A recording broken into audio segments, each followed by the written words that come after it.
Hello, hello à tous. Nous avons franchi donc la barre symbolique des trois quarts de l'année. Quelle grâce de débuter donc ce nouveau mois qui est riche en projets, en actions et en thématiques. D'où que vous soyez, le pasteur Josias vous souhaite donc une bonne journée, un bon mois d'octobre. Que la paix du Dieu de la vie, qui surpasse toute intelligence, garde vos cœurs et vos pensées en la personne du Christ. La dernière fois, nous avons donc débuté une réflexion sur notre rapport avec le monde du numérique. En échangeant avec un informaticien sur l'intelligence artificielle, il m'expliquait qu'il devait lui-même faire très régulièrement donc des mises à jour sur le sujet, tant les versions se chevauchent. Poursuivons dans cette session notre réflexion sur notre rapport avec un petit objet cette fois-ci qui est présent dans notre quotidien. Je parle du téléphone portable. L'homme est un communicant. Il a toujours cherché à améliorer les outils de communication.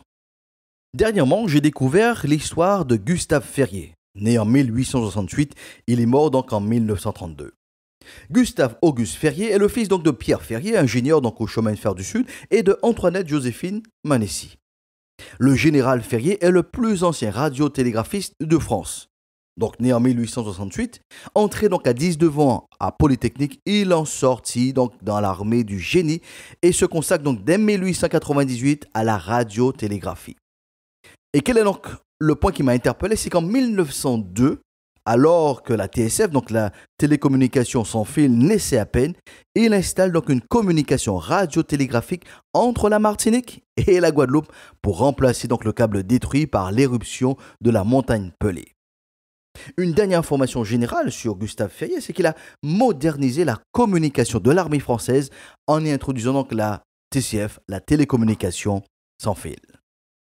Quand vous cherchez l'origine des choses, vous comprenez qu'aussi vrai que Paris ne s'est pas construit donc en un jour, aussi vrai le téléphone portable n'est pas arrivé dans nos mains du jour au lendemain.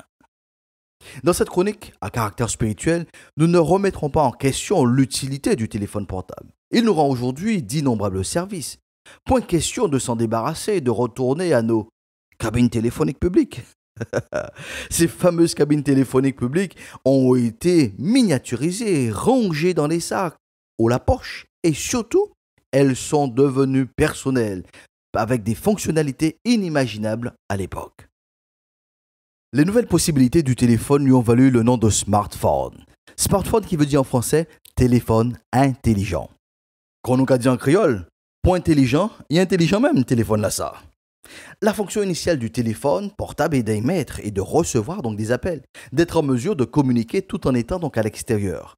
Aujourd'hui, cette fonctionnalité n'est plus la principale, la prioritaire. Elle est transplantée par toutes les possibilités qu'offre le smartphone. L'envoi de messages écrits, vocaux, vidéos, d'images, de documents au travers du net, sur les réseaux sociaux. Quand vous vous rendez sur Apple Store ou Google Play, c'est une liste non exhaustive d'applications qui sont proposées pour quasiment tous les aspects de notre quotidien. Ceci a pour effet de concentrer encore plus nos centres d'intérêt dans ce petit objet qui fait presque corps avec nous. Aujourd'hui, il est plus compliqué, plus difficile d'oublier son smartphone qu'un document important pour un rendez-vous. Parce que voyez-vous, avec le smartphone, vous pourrez certainement retrouver ce document, l'envoyer par mail et voilà, le tout est joué.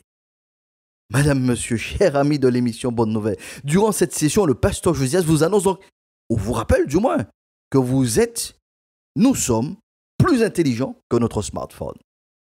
Comme nous l'avons indiqué la dernière fois, rappelez-vous que c'est l'intelligence humaine qui a créé le smartphone. Les fonctionnalités quotidiennes du smartphone sont des capacités intellectuelles que nous transférons à cette machine. Prenons un exemple simple. Il y a 30 ans, beaucoup de personnes étaient en mesure de mémoriser plusieurs numéros de téléphone de la famille, des amis, d'entreprises d'administration. Aujourd'hui, l'exercice est un peu plus compliqué. De faire appel à sa mémoire pour donner un numéro de téléphone, ne serait-ce qu'un numéro de téléphone. Aujourd'hui, c'est le nom qui prime. Dès que vous avez enregistré donc le numéro sur un nom, c'est tout ce dont vous avez besoin. La capacité de mémoriser a été déléguée au smartphone. Cela veut dire que nous avons les mêmes capacités intellectuelles donc, que le smartphone. À nous de les utiliser. Les études se multiplient aujourd'hui sur l'impact donc du smartphone sur nos facultés cognitives, sur nos interactions, sur notre comportement, voire même sur nos émotions et nos humeurs. Il est même prouvé qu'il y a une manipulation de nos hormones via les smartphones. Alors, la prochaine fois que vous rencontrerez un personnel de santé, pharmacien, infirmier, docteur, demandez-lui quel est le lien qui existe entre la dopamine, je dis bien la dopamine, et le smartphone. Posez-lui donc la question. Plusieurs reportages ont affirmé que les ingénieurs de la Silicon Valley qui travaillent sur le perfectionnement des smartphones et des applications limitent l'utilisation de ce même smartphone à leurs enfants. Il est même dit qu'ils scolarisent ces derniers dans des établissements où les écrans sont supprimés afin de favoriser l'émergence et l'exploitation du potentiel de créativité qui réside dans chaque enfant. Trouvez l'erreur. C'est à croire qu'on se retrouve dans une filière de drogue où le dealer ne consomme pas, mais par contre, il rend dépendant ses consommateurs. Chers amis de l'émission Bonne Nouvelle, le smartphone ne doit pas nous dominer. Nous sommes plus intelligents que notre smartphone. Que de drames humains qui se sont produits à cause de la confiscation, de la privation du smartphone. Un enfant qui tue ses parents parce qu'il l'avait privé donc de son téléphone. Des personnels de l'éducation nationale qui sont agressés verbalement, des fois physiquement, par des jeunes qui ne se maîtrisent pas parce qu'ils ne peuvent pas utiliser leur téléphone. Il y a de cela quelque temps, un drame est survenu en Guyana, à Georgetown.